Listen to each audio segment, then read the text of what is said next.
una característica del país, ¿no? Pero claro, es tan grave, yo creo que para la gente se puede dar cuenta. En Guatemala, acabamos de leer esta sentencia de Ríos Montt que provocó un genocidio con determinadas etnias en Guatemala. Hubo una guerra civil ahí tremenda por estas brechas. En Guatemala la brecha es 40%. En nuestro país es el 70%. Bueno, no sé cuál es el indicador que está tomando, pero nuestras pruebas censales, la brecha es de 35 puntos entre la urbana y la rural. Y lo que hemos logrado esta vez es detener la ampliación de la brecha, que para nosotros eso es importante también. Y el otro elemento que es muy, muy importante es que el objetivo nuestro tiene que ver con mejoremos la calidad total, por eso decimos todos podemos aprender, y reduzcamos la brecha, nadie se queda atrás. Es decir, ahora la reducción de la brecha es una política y un objetivo explícito de la gestión educativa a nivel nacional. Esto es fundamental, pero a ver, entonces, ¿cuáles son las medidas que están proponiendo para mover estos engranajes, pero para cerrar la brecha? Para cerrar la brecha tenemos algunas medidas que están focalizadas en las áreas rurales, que tiene que ver, uno, la gran inversión en infraestructura que estamos haciendo rurales no tiene precedentes. El año pasado hemos transferido 1.000 millones de soles, este año estamos transfiriendo 400 millones de soles para un trabajo compartido con gobiernos regionales y gobiernos locales, que son los que en realidad ejecutan la obra con el dinero del gobierno central.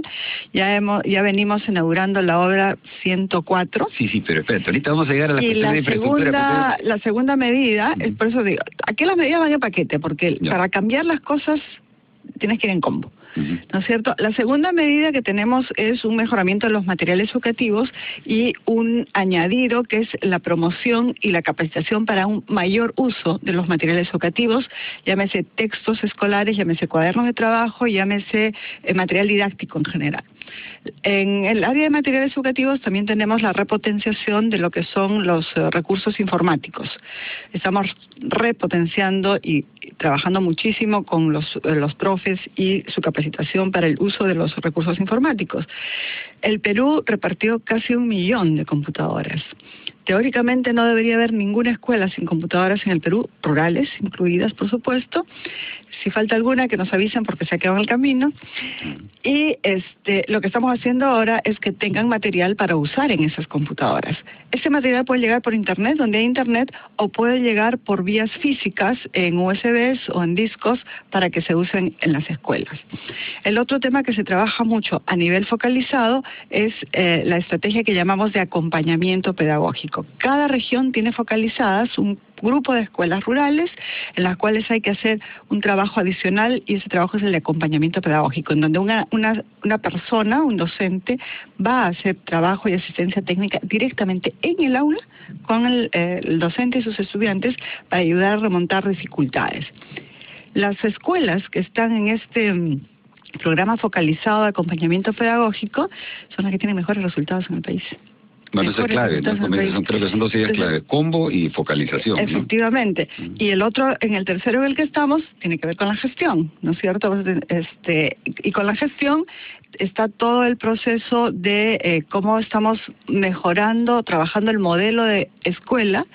Estamos saliendo ya a concurso para 15.000 directores de instituciones educativas, que viene, además del concurso, viene capacitación para esos 15.000 directores. Una buena gestión también ayuda, y estamos empezando a trabajar con cada gobierno regional, primero un pacto por políticas. Con cada gobierno regional tenemos nuestros comités de gestión, donde equipos técnicos de la región con equipos técnicos del Ministerio de Educación se reúnen cada 2 meses a mirar cómo estamos avanzando, qué dificultades tenemos y cómo conjuntamente solucionamos. Además que estamos ahorita empezando un censo de UGELes para ver cómo... Sí, pero a ver, un momentito para regresar donde estábamos. Estamos en el combo. Sí, claro, es el combo, pero quedémonos en una partecita del combo. Y los contenidos y cómo se está midiendo esto de la calidad educativa en el aula, o sea, los alumnos, la materia prima. Y he leído en una entrevista... Los alumnos no son la materia prima, los alumnos son la razón de ser. Perfecto. Bueno, con la razón de ser. A ver, usted ha señalado en una entrevista recientemente de que estos indicadores justamente de capacidad, comprensión lectora, capacidad matemática, no es lo único que hay que medir. Ustedes van a ampliar estos indicadores a ciencias y a ciudadanía. ¿Cómo medirlos? ¿Cuándo se empieza esto? Cuando hablamos de matemática y de lenguaje y de los resultados, en realidad no hablamos efectivamente de la calidad educativa, sino de los aprendizajes de unas ciertas áreas del currículo. Estamos efectivamente hablando a ciudadanía, ampliando ciudadanía y ciencia. Eso ya empezamos a trabajarlo este año. Son también pruebas estandarizadas, se llaman criteriales, es decir, que tienen que obedecer a los criterios del currículo escolar para ver cuánto se ha podido cumplir el objetivo que está planteado en el currículo. Además, estamos trabajando el conjunto de indicadores de mejora para el plan educativo de cada institución educativa. La institución, para que haga las cosas bien, por supuesto, tiene que producir aprendizajes. Para producir aprendizajes tiene que organizarse mejor, tiene que usar los materiales educativos, tiene que optimizarse el tiempo de los estudiantes y los maestros en el aula, tenemos que mejorar la cualidad de la gestión educativa, la escuela tiene que estar limpia, saludable, y ahí otra novedad de este año es la entrada intersectorial a la escuela, ¿no? Alimentación, claro, salud y educación en cada escuela primaria y de inicial del Perú. Eso también es una novedad en este año. Perfecto, todo eso vamos a llegar. Lamentablemente el tiempo nos gana, así como hay que correr, pero vamos a dar una primerísima pausa y regresamos inmediatamente después para seguir conversando con la ministra de Educación, Patricia Salas.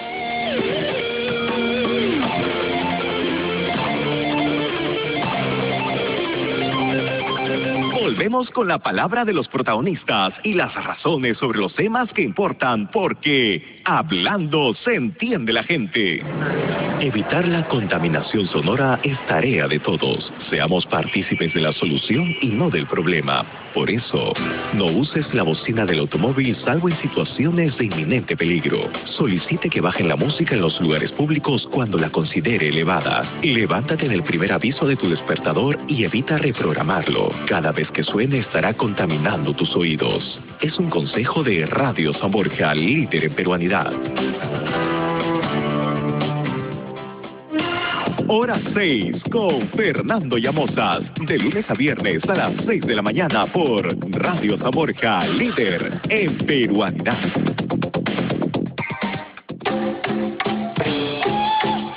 Concurso de baile afroperuano. Tú puedes ser la reina blanca del ritmo negro. Inscríbete y participa. Habrán grandes premios. 2 categorías: juvenil de 18 a 28 años y adultos de 29 a 40 años. Informes e inscripciones 792-2081. Auspicia Radio San Borja, líder en peruanidad.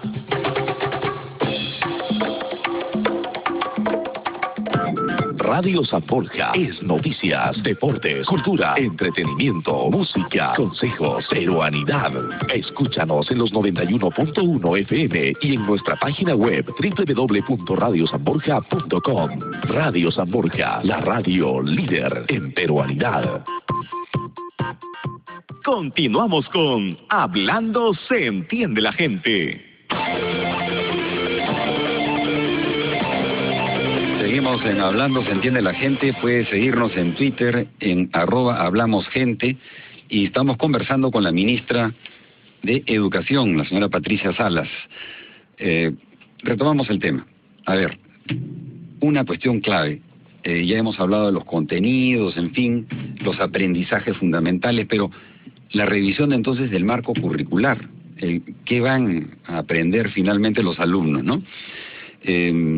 ¿En qué estamos ahí? ¿Se está revisando el marco curricular, el diseño curricular en general? ¿A dónde están enfocados? Estamos revisando el diseño curricular. Nosotros venimos de una experiencia de un diseño curricular nacional único, digamos, con un pequeño espacio para lo que llamamos la diversificación y la contextualización local. Ahora estamos hablando de un marco curricular nacional, es decir, una especie de columna vertebral donde están efectivamente los aprendizajes fundamentales que todo peruano, en la lógica de garantizar su derecho, debe tener, y que garantice la unidad nacional, el sentido de pertenencia al país, y a partir de ahí generar diseños curriculares que regionales que permitan atender la particularidad de cada región. Esto va acompañado de dos instrumentos muy importantes. Uno, lo que llamamos el mapa de progreso, que son los estándares de aprendizaje que produce el IPEVA, que es el Instituto Peruano de Calidad Educativa en el Perú. Entonces, nosotros en el currículo decimos qué se debe aprender, el IPEVA nos dice cuánto se debe aprender. Tienes que aprender matemáticas, entonces te dicen en primer grado tanto, en segundo grado tanto, claro. Nos genera una escala. Y el tercer instrumento, que es un instrumento más pedagógico, que lo ponemos desde el Ministerio, es lo que llamamos las rutas del aprendizaje, que es un fascículo que tiene un conjunto de recursos pedagógicos para que el maestro pueda aterrizar en el aula el currículo y estos estándares de aprendizaje de tal manera que sea más efectiva su labor en el aula. Entonces, por ahí estamos abordando el tema. Y lo otro, en áreas de lo que, cómo estamos organizando, tiene que ver uno con todo el área de lo que es el desarrollo personal, el cuerpo, cómo crecemos sanos, desde la educación física hasta la alimentación saludable y los hábitos de vida saludable, hasta lo que es la espiritualidad, la ética y la autonomía de los chicos. Tenemos toda un área que tiene que ver con la convivencia, la ciudadanía, la perspectiva de derechos, responsabilidades, educación cívica. Tenemos toda un área que tiene que ver con, digamos, ya más cognitivo-académica, que tiene que ver con las ciencias, la matemática, las ciencias sociales, la comunicación es una siguiente área, cómo nos comunicamos no solamente en castellano, sino en lenguas originarias, idiomas extranjeros, y todo lo que tiene que ver con nuestras capacidades de emprender, para poder ser parte de la vida económica con éxito para los chicos y las chicas, y la otra que tiene que ver cómo seguimos aprendiendo, porque el seguir aprendiendo ahora es fundamental. Nos educamos durante toda la vida y además tenemos una herramienta muy potente que es Internet, en donde es importantísimo que todos sepamos cómo usarla y sacarle el jugo de la mayor manera. Así es. Ahora, este es el cogollo del asunto, digamos, la madre del cordero en realidad, porque de aquí es lo que se va a aprender, es cómo vamos a formar a los niños, niñas y adolescentes. ¿Cómo? Y me imagino que hay múltiples expresiones, todos quieren meter su tema, todos quieren estar en la danza, digamos. ¿Quiénes y cómo participan en esta revisión? ¿Cómo es el proceso? ¿Qué plazos tiene? Bueno, eso parte efectivamente de muchísimas discusiones, algunas que vienen generadas ya desde el Consejo Nacional de Educación, otras que vienen generadas desde grupos de interés por algunos temas o varias temáticas particulares, las temáticas de derechos humanos, las temáticas que tienen que ver con empresarialidad, emprendedurismo, actividades económicas, las temáticas que tienen que ver con igualdad de los roles de género. Hay otros grupos interesados, por ejemplo, en todos los temas de medio ambiente, otros grupos que tenemos interesados en la interculturalidad, cómo manejamos la diversidad cultural en el país. Nosotros estamos teniendo reuniones con todos los grupos de trabajo que o tienen un interés particular o nos parece que es parte del conjunto de cosas que hay que trabajar, pero además también estamos teniendo reuniones con estudiantes, con jóvenes, con familias, con expertos, con académicos, y hemos hecho un trabajo de diagnóstico muy interesante de lo que es la aplicación actual del currículo y lo que son los currículos en otros países, de tal manera que podamos entrar con una oferta equilibrada. La escuela no lo puede hacer todo a la vez, entonces por eso nosotros hacemos esta que llamamos marco curricular, que es una especie de tronco para que después podamos rellenar con todas las ramas que querramos. Entonces, en un área de ciudadanía uno puede trabajar desde lo que es el tema electoral hasta lo que es la información que necesita una persona para escoger su AFP, o trabajar temas no sé, económicos financieros, o temas más específicos de una región o de una localidad. Claro, ahora ahí la pregunta es efectivamente es una cuestión que hay que ordenar, pero hay de todas maneras, al final llegas a puntos críticos, digamos, que hay que cortar el queso. Por ejemplo, en temas de derechos humanos, el enfoque, las recomendaciones de la Comisión de la Verdad y Reconciliación se toman como referente. ¿Cómo encaras el tema de la discriminación en diversos aspectos? De grupos vulnerables, de grupos que son tradicionalmente excluidos, el tema de la laicidad, o sea, del Estado laico, se predomina en esos contenidos, o sea, en esos casos, por ejemplo, concretamente, ¿cómo cortan el queso? En el tema de derechos humanos, el enfoque es el de la Carta de Derechos Humanos, ¿no es cierto? Ahí es el enfoque y ese es el marcador importante. Y ese es desde lo que trabajamos y luego lo que nos marca la Constitución en estos temas. Eso es lo que fija ruta. El informe de la Comisión de la Verdad es uno de los elementos que entra para una etapa específica del país, que entra conjuntamente con otros elementos. El tema de la discriminación entra por los enfoques de interculturalidad y de ciudadanía. La ciudadanía te dice todos somos iguales. La realidad te dice todos somos diversos. Entonces, ¿cómo somos iguales y diversos a la vez? Somos iguales en derechos. Todos tenemos los mismos derechos.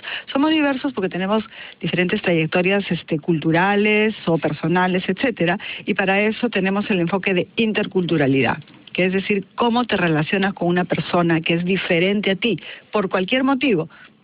La cultura es una importante, y cómo ninguna persona es más o es menos simplemente porque es diferente a ti. Ese trabajo entra por ese enfoque, es un enfoque muy muy fuerte. Ciudadanía e interculturalidad son enfoques importantísimos que tienen que ver con la constitución del yo mismo de la persona, y es un elemento que hay que trabajar fuertemente con medios de comunicación, con materiales educativos, con formación docente, con padres y madres de familia, porque eventualmente cosas que uno enseña en la escuela, la tradición familiar todavía las, digamos, contradicen o las desdibujan. Entonces ahí la chamba es muy fuerte. Nosotros, por supuesto, estamos a cargo de lo que nos toca desde las escuelas y vamos a seguir con eso, ¿no? Sí, y el tema de la laicidad también, o sea, porque se ha hecho un escándalo ahora en un vaso de agua porque han retirado, ¿no? Ahí el tema también para nosotros es sencillo. Nos sujetamos a lo que dice la Constitución respecto al tema de la laicidad, y luego tenemos un acuerdo con el Vaticano respecto a la enseñanza de educación católica. En tercer lugar, lo que tenemos es que la libertad... ¿Cómo es eso de compromiso con el Vaticano? ¿Es un acuerdo entre estados? Claro, es un acuerdo entre estados para la enseñanza de la religión católica en las escuelas peruanas, pero tenemos la tercera pata, que es que cualquier persona que tenga una profesión de fe diferente a la católica simplemente puede comunicarlo al colegio, y su niño y su niña no tiene la obligación de seguir el curso de religión católica que se da en los colegios. Y si tenemos un colegio organizado... Pero es un acuerdo realmente entre estados que es bien singular, ¿no? Aquí pondrían el grito en el cielo. O sea, hay un acuerdo con Venezuela ahorita y con Maduro para que la educación peruana siga determinados patrones. Mira, nosotros en este caso trabajamos sobre los compromisos que tiene el Estado. En este caso hay este compromiso y lo asumimos con la responsabilidad que corresponde. Pero, repito, las personas que tienen confesiones de fe diferentes tienen la opción, si es que la escuela da la religión católica, de eximir a su niño de esta materia, y la escuela misma puede organizarse con otra confesión de fe. Tenemos escuelas que están que trabajan con la religión, con religiones evangélicas y otras. Entonces eso tiene un margen de libertad para las personas que no profesan la religión católica. Bueno, eso da todo un tema, pero no nos vamos a quedar atacados ahí. Mira, hay más bien, efectivamente, en esto de los contenidos, ¿qué más allá abarcan ustedes del marco curricular estrictamente? Por ejemplo, te digo, he mencionado el tema de derechos humanos perfectamente, pero se está construyendo este lugar de la memoria, ¿no? Y donde están haciendo toda una historia del asunto, digamos, donde en algún momento irán los niños seguro a visitar este lugar. ¿Ustedes tienen algún nivel de coordinación con iniciativas como estas? Coordinaciones varias hay, como te digo, con diferentes instituciones. Te mentiría si en estricto con esta iniciativa tenemos alguna, la verdad, no en particular. Pero a nosotros la memoria, desde el punto de vista educativo, si bien este evento es muy importante para la historia del Perú y todos debemos saber de qué se trata, cómo se trata y no olvidarlo jamás, como nunca olvidamos lo del Holocausto en Alemania, ¿no es cierto? Eso no lo vivimos en el Perú, pero hacemos eventos de recordación de este tema. Para nosotros la memoria tiene que ser también más larga, tiene que ver con la historia completa del Perú, porque hay muchas otras cosas que aprender en la historia peruana, algunas que queremos que se repitan y otras que nunca se vuelvan a repetir. Así es, así es. Ahora, para la variedad de temas que ustedes ahorita están ya involucrados en esta última ley sobre la comida chatarra, ¿no? Y la publicidad, y más bien el promover la comida sana en los colegios. ¿Cómo pueden hacer eso? O sea, digamos, aquí se ha, creo, de alguna manera enfocado el asunto como si fueran temas de prohibición y son de regulación de publicidad, pero también tienen estos aspectos que tú dijiste, hay que entrar como combo en algunas cosas. Aquí ustedes entran con el MIDIS, en algunas cosas de desayunos, etcétera, pero digamos, en lo que concierne a comida chatarra, ¿qué pueden hacer? Ahí entramos con el Ministerio de Salud, ¿no es cierto? Entramos en hay como 3 vías. Uno, la promoción de lo que se llaman las loncheras saludables, que se trabaja desde los maestros, digamos, orientando a los padres y madres de familia y generando como acuerdos con los padres de familia de que si van a mandar una lonchera saludable, y cada colegio tiene las más diversas, los más diversos mecanismos para lograr eso. Yo hace tiempo que veíamos en una de esas actividades de mirar loncheras saludables a una maestra que cuando los niños llevaban comida que no era saludable, la guardaban. La sacaban de la lonchera, la guardaban y con los otros niños compartían lonchera con el niño que había llegado este alimento y lo convertían en parte de la celebración mensual que hacían los cumpleaños. Entonces, los chicos como hábito general tenían lonchera saludable, pero sabían, y además estaba en su cuadro de aprendizaje sobre alimentación, que tenían, digamos, alimentos de recreo, por decirlo. Entonces, no es que desaparecían algunos alimentos de la dieta, sino que ocupaban un lugar restringido. Es pura creatividad. El segundo tema son kioscos saludables. Ahí es donde sí hay un elemento de prohibición, que se está prohibiendo que alimentos que no se consideran saludables, estos saturados en grasas, en azúcares y este tipo de cosas, sí no entren al kiosco. Este es el elemento de prohibición que es un poco más complicado y que efectivamente ahí con quien tenemos que contar es con los directores y los sistemas de supervisión que tengamos. Esto va a avanzar poco a poco. Y el tercer elemento que tenemos es el de educación para una vida saludable, que nosotros lo tenemos en el currículo, pero que además ahora estamos entrando fuertemente con el Ministerio de Salud en el programa de salud escolar, que tiene el componente de la revisión médica a los chicos, asociada a educación en salud, ¿no? Muy bien, nos piden una pausa, vamos brevísimamente a la pausa, seguimos conversando después con Patricia Salas, ministra de Educación.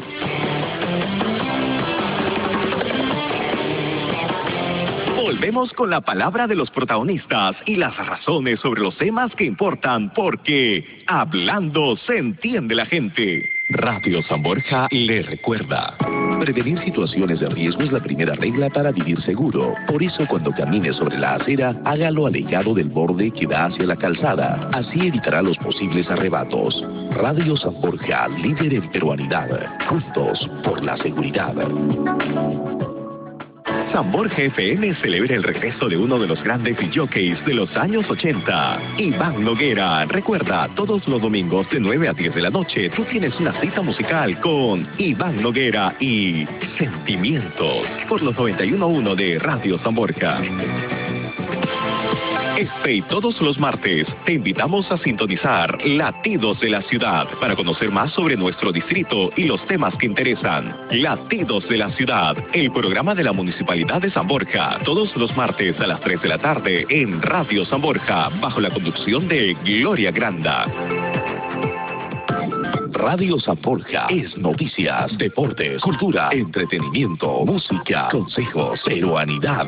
Escúchanos en los 91.1 FM y en nuestra página web www.radiosanborja.com. Radio San Borja, la radio líder en peruanidad. Continuamos con Hablando se entiende la gente. Seguimos hablando en esta oportunidad con la ministra de Educación, Patricia Salas. Una interesante conversación que continuamos inmediatamente. Bueno, hay un tema, para terminar probablemente esto ya de los alumnos, del aula, y pasar al de los maestros, otro componente fundamental. Según datos que se conocen, la matrícula escolar, por ejemplo, es dramático la diferencia por regiones de los que pasan de primaria a secundaria, ¿no? Tengo entendido que, por ejemplo, para el caso de la región, de la zona amazónica, el porcentaje de los que pasan de primaria a secundaria es mínimo. Mínimo no, bueno, menor que el promedio nacional, pero bajísimo, ¿no es cierto? ¿11%? No, debe ser mucho más. La verdad es que no tengo la cifra a la mano, pero en ningún caso llegamos a esos niveles. Donde las cosas se ponen dramáticas es cuando hablamos de conclusión de la secundaria. Cuando hablamos de la conclusión de secundaria, es en las zonas pobres, de extrema pobreza, eso puede llegar, a ver si la memoria no me falla, pues alrededor del 30%. No tengo todas las cifras en la cabeza, pero en extrema pobreza, pero significa conclusión oportuna, es decir, los chicos que han terminado a los 16 o 17 años como corresponde. Si nosotros miramos a los 19 años cuántos han terminado, nos sube un poco más. Pero lo que pasa ahí es que la secundaria es un desafío todavía no tratado. En el Perú desde hace muchos años se viene configurando políticas y modelos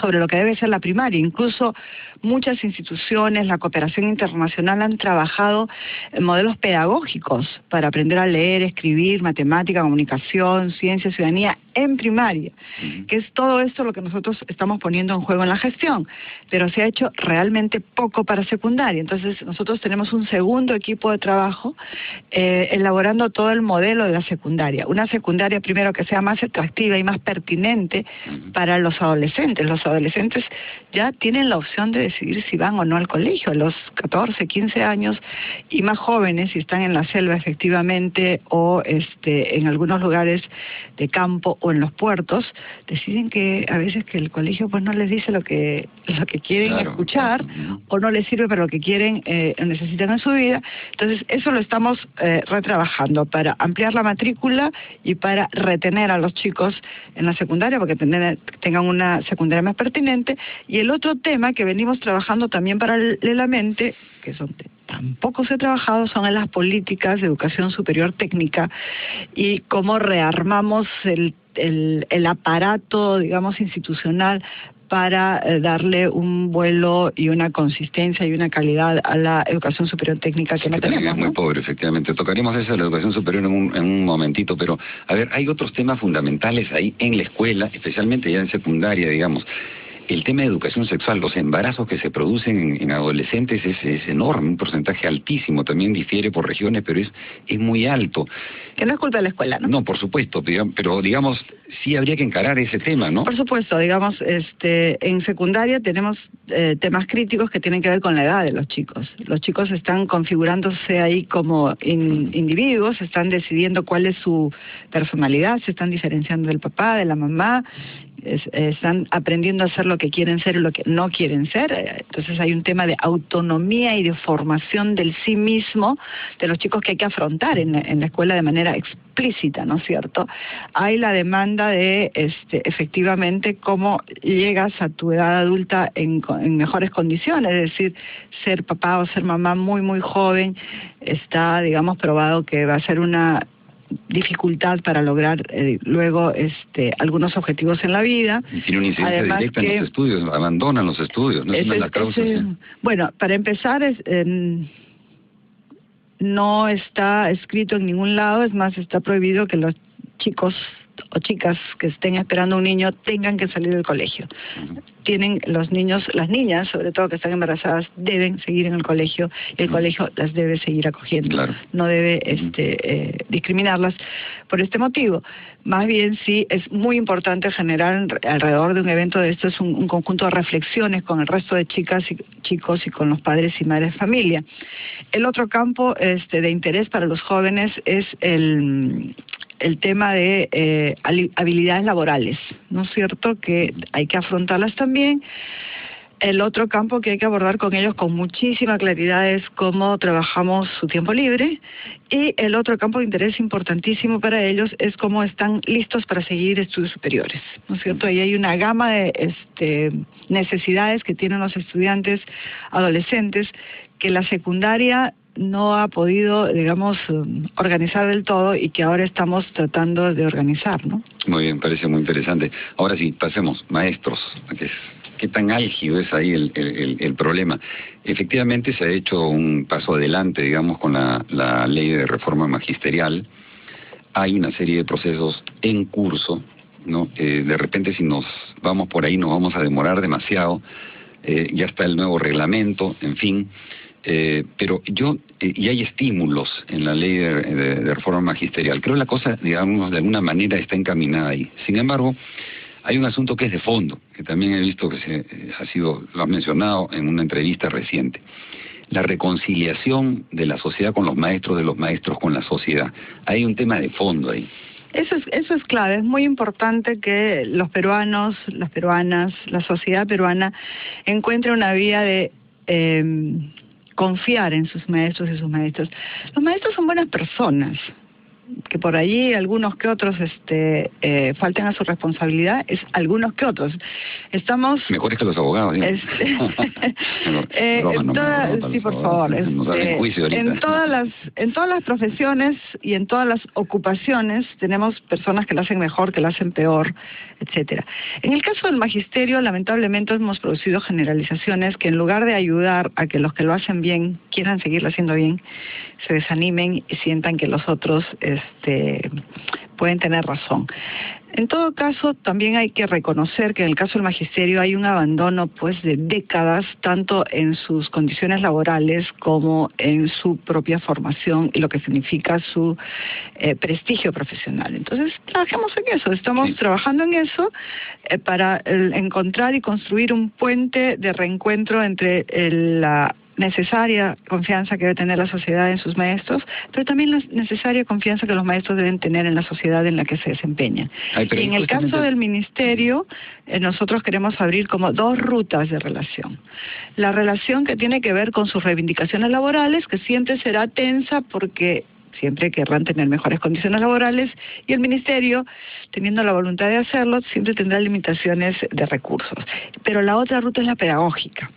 Estamos construyendo varios mecanismos que haya una relación pedagógica entre los maestros y el ministerio, en el cual podamos seguir conversando, desarrollando y trabajando, como decimos nosotros, para que todos los maestros que lo hacen bien se sientan animados de seguirlo haciendo bien y no tengan la tentación de desanimarse. Sí. A ver, tratemos de abarcar estas dos grandes rutas que acabas de mencionar. En este artículo, vuelvo a hacer mención al artículo de Alberto Vergara en la revista Poder, ¿no? Él señala unos datos que son interesantes. Dice, el maestro acá, en nuestro país, percibe un poco menos de la mitad, el 47% de lo que percibe otro profesional de características similares en términos de edad, de origen y de sexo, ¿no? Hay una brecha ahí. Sería bueno saber cuál es, ¿no?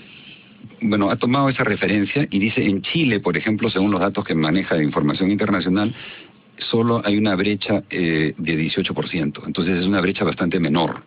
O sea, como dices, en esta reconciliación hay una brecha que se ha ido expandiendo acá, en que el maestro ha sido dejando de lado. Él menciona también, por ejemplo...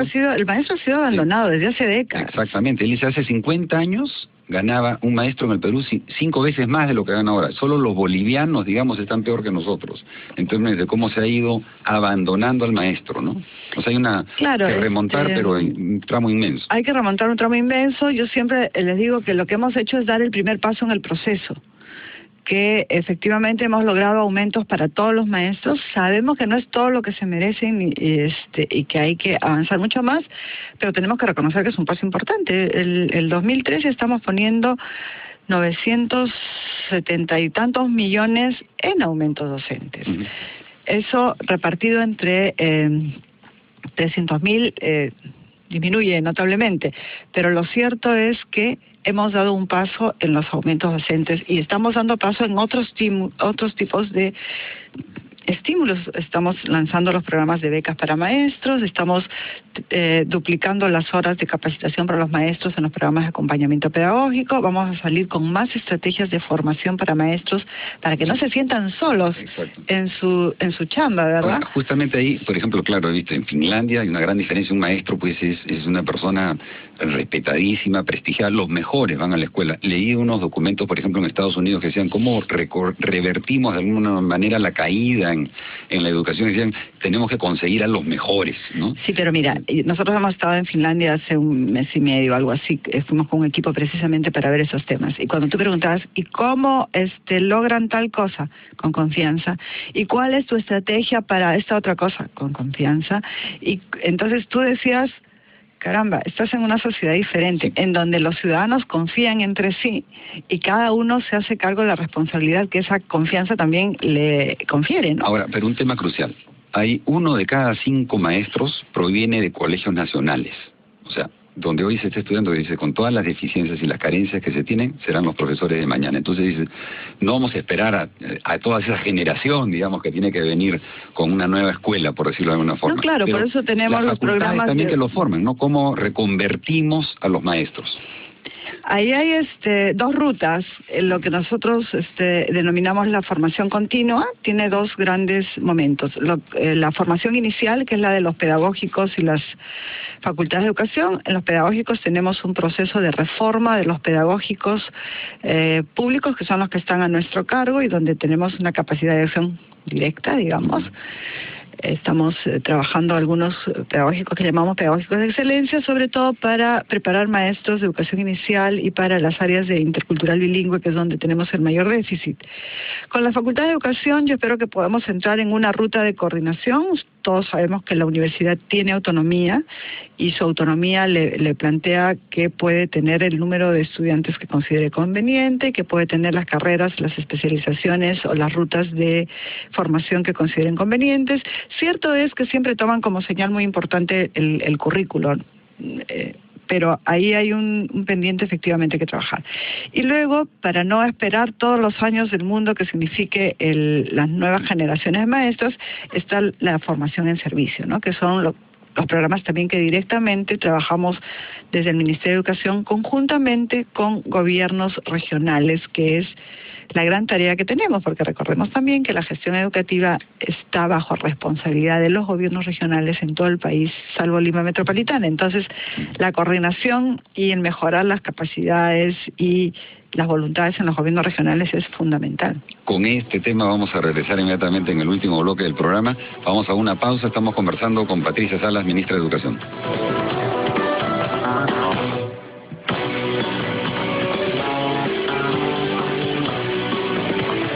Volvemos con la palabra de los protagonistas y las razones sobre los temas que importan, porque hablando se entiende la gente.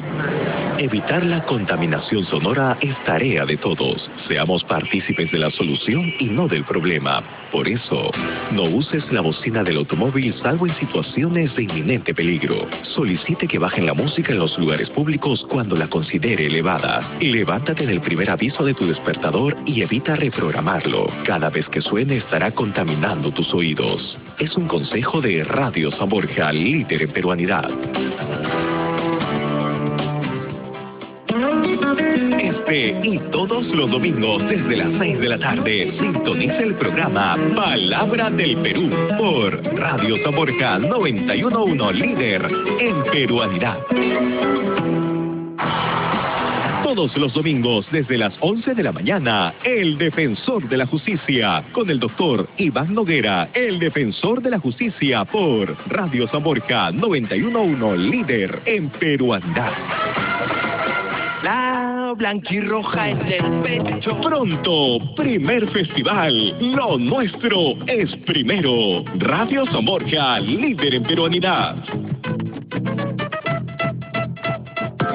Radio San Borja es noticias, deportes, cultura, entretenimiento, música, consejos, peruanidad. Escúchanos en los 91.1 FM y en nuestra página web www.radiosanborja.com. Radio San Borja, la radio líder en peruanidad. Continuamos con Hablando se entiende la gente.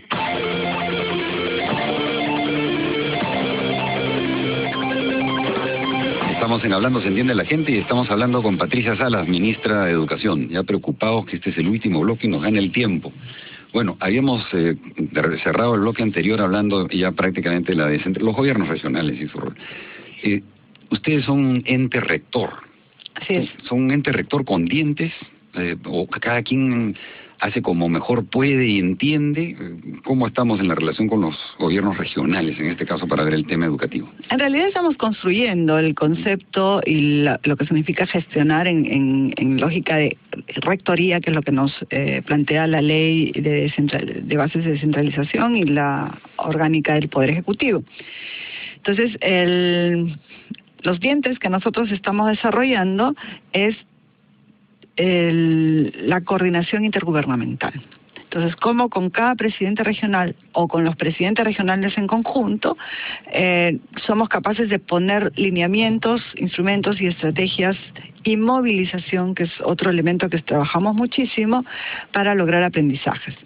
Entonces, cada vez más tenemos este instrumento que te decía de gestión intergubernamental, que son esos comités de gestión en donde técnicos de los gobiernos regionales con técnicos del Ministerio de Educación se reúnen cada 2 meses a hacer seguimiento a un pacto que hemos hecho el Ministerio de Educación con cada gobierno regional. Mis viceministros o yo personalmente hemos ido a cada región y con cada gobierno regional le hemos dicho: estas son las prioridades, estos son los lineamientos, nos hemos puesto de acuerdo, nos hemos comprometido a eso, y eso nos permite ordenar un poquito la gestión. Otra cosa que estamos haciendo muchísimo es compartir con ellos instrumentos de información. ¿No altera mucho eso, por ejemplo, que se dé rotación en los gobiernos regionales, que dependen muchas veces de otros factores, y altera esta coordinación con el ministerio? A ver, nosotros tenemos 3 niveles de coordinación del Ministerio con los gobiernos regionales. Uno es directamente a nivel de sus más altas autoridades, los presidentes regionales, conmigo o con los viceministros, depende de lo que se trate. Y en esta comisión intergubernamental que está planteada en la Ley Orgánica del Poder Ejecutivo. Tenemos otra instancia de trabajo que es la de los viceministros con los directores regionales y los gerentes sociales. Nosotros siempre pensamos y estimulamos a que la educación en las regiones no sea solo de la Dirección Regional de Educación, sino articulada a la gerencia social y en la medida de lo posible a la gerencia de planeamiento y presupuesto del gobierno regional, de tal manera que se gestiona como gobierno. Y la tercera es esta comisión intergubernamental técnica. Cierto es que la rotación de personal nos afecta a todos, pero es un tema que ya tenemos que ir trabajando de región en región. En la región tienen serias dificultades con cuadros de asignación de personal que no están completos, unos tienen más dificultades que otros, unos más heterogeneidades que otros, pero ese es el campo en el que nos toca trabajar, entonces hay que ir avanzando. Nosotros pensamos que, por ejemplo, un elemento que tiene la ley de reforma magisterial es que los directores de UGEL se eligen de una terna que ha pasado previamente por una evaluación. Eso eventualmente le podría dar un poquito más de estabilidad a la gestión que se realice en los gobiernos regionales respecto a la educación. Esperamos también, estamos trabajando, modelando lo que podrían ser sistemas de gestión regional en 3 regiones piloto para ver cómo tener aprendizajes que nos ayude a decirles a los gobiernos regionales: mira, por acá hay una ruta por la cual lo puedas hacer mejor. Tenemos este diagnóstico. Que no estén ligados a su suerte, ¿no? Porque realmente a veces también no tienen todos los recursos. Nuestra idea es que el abandono no es una buena forma ni una buena estrategia para exigir luego resultados. Nosotros decimos somos socios en este tema. Al gobierno regional le toca la responsabilidad de gestión, a nosotros la rectoría y los resultados nacionales. Entonces somos socios en la responsabilidad y queremos trabajar, estamos tratando de trabajar así, ¿no? A ver, justamente esto de socios, yo quiero preguntarte un tema que ha estado en el debate antes que nos quedan los últimos minutos del programa, pero es: el 24% de la educación peruana actualmente está en manos privadas. A nivel nacional más o menos. Sí. Okay. Que es un poco por encima de la media de América Latina, de manera que aquí no es un tema de que la privatización, no. Y incluso los rendimientos en Lima sobre la escuela privada para pobres a veces es peor los colegios nacionales, ¿no? Pero entonces, aquí es... En 13 distritos de Lima Metropolitana de sectores medios y pobres, en comunicación estamos igual pública y privada, y en 20 distritos de Lima Metropolitana, distritos medios y pobres, la pública está mejor que la privada en matemática. Claro, ese es un dato clave, pero justamente la pregunta que se han hecho desde algunos sectores últimamente es ¿responsabilidad de quién es la educación? Y algunos se dicen, bueno, es de la sociedad civil, han dicho algunos, ¿no? No, que del Estado, en fin, hay una discusión al respecto, pero la propiedad del proveedor no garantiza la calidad, como dicen, ¿no? Y ahí está el rol del ministerio, justamente. Pero esas también son opciones que los países toman, ¿no? Este país tomó una opción en los 90 con el 882 de abrir la educación a la iniciativa privada con fines de lucro.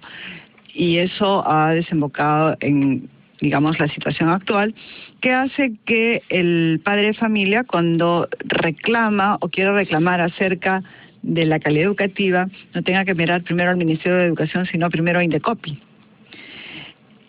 Porque le dice, esto es un contrato privado, entonces hay algunas reglas sobre eso. Los padres de familia tienen derecho a pedirle al colegio en el que van a matricular a su niño o a su niña el plan de estudios. Claro, pero es justamente ahí lo que se dice, y lo tomo esto también desde el artículo de Alberto Vergara, como yo, que me parece muy bueno.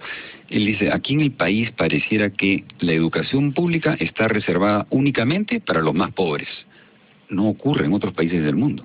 Es decir, la educación pública debería ser justamente, porque la brinda el Estado, garantía para que cualquier ciudadano pueda matricular a sus hijos ahí y le vaya bien. Pero acá es como... Esa es la meta, y en eso estamos trabajando de tal manera que nuestra educación pública pueda tener los estándares de prestigio, calidad y aprendizajes de cualquier institución privada, y que los padres de familia puedan hacer una elección más libre y con menos prejuicios de que digamos, respecto a la educación pública. Parte de esa reconciliación maestro-sociedad, digamos, es eliminar este estigma del colegio nacional, ¿no? Que como que es malo y ya está. Y entonces yo busco que de todas maneras mi hijo vaya a otro lugar, ¿no? Pero, a ver, lo que va es esto. Dice, ahí justamente, esto ocurre porque la demanda de la ciudadanía por una educación estatal de alto nivel no es potente. Y no es potente, ¿por qué? Porque justamente tendría que originarse fundamentalmente de los sectores más pobres, de donde debería surgir una demanda por la mejora, y esta demanda es muy difícil de articular. Y a veces interviene justamente el colegio privado, ahí también en el sector, que le ofrece una tontería, pero ahí va la gente, ¿no? Entonces, hay un tema, ¿cómo articulamos esa demanda? ¿Cómo hacemos eso más cohesionado para que el Estado responda efectivamente a esa exigencia y brinde... Bueno, eso es parte del desafío. Nosotros estamos empezando algunas políticas de información a los padres y madres de familia. Tenemos ya un programa de radio que sale todos los sábados a las 9 de la mañana para cada vez más informar sobre los temas de aprendizajes y pedagógicos a los padres y madres. Estamos trabajando lo que llamamos el currículum para padres, es decir, para cada grado, qué se debe esperar que los niños aprendan en cada grado y ellos estén informados sobre el tema. Estamos trabajando también con asociaciones de padres de familia, pero en lógica de aprendizajes, ¿no? ¿Qué debe aprender el niño? ¿Cuáles son las dificultades que tienen las familias para lograr mejores aprendizajes? De tal manera que esperamos lograr un mayor nivel en la calidad de información que sobre aprendizajes de los niños deben tener los papás y las mamás. Esa va a ser una tarea larguísima. Nosotros la estamos emprendiendo por estos lados. Esperamos todos los apoyos y la posibilidad de alianzas en ese sentido, porque efectivamente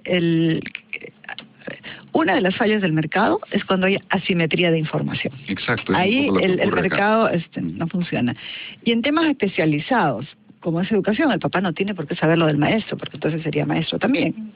No lo sabe. Entonces, ¿cómo le informamos lo necesario para que pueda tomar decisiones? Es un elemento importante, ¿no?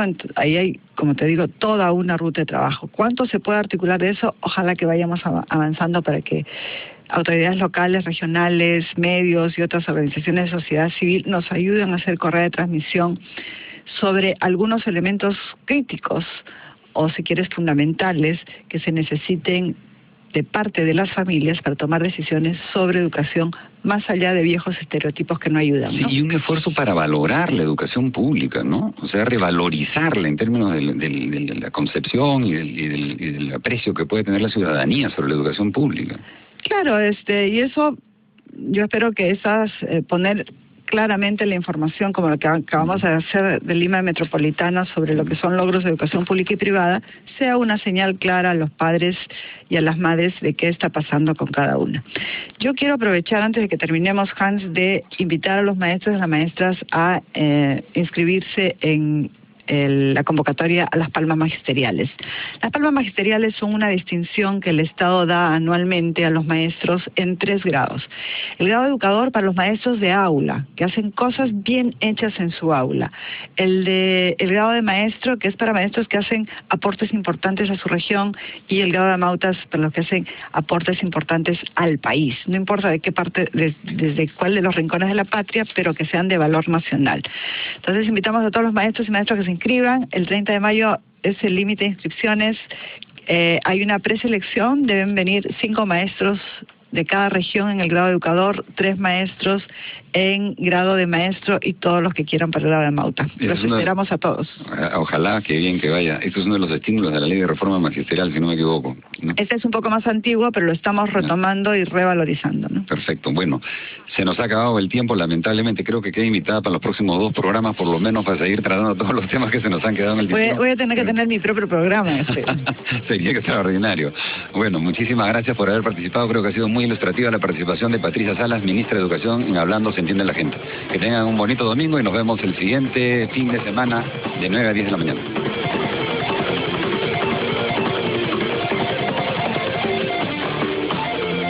Hablando se entiende la gente. Nuevamente el próximo domingo a las 9 de la mañana. Vía los 91.1 de Radio Zamorca. Con la dirección y conducción de Hans Landos. Y la producción de Yamira Albán. Escríbanos a hablamosgente@gmail.com.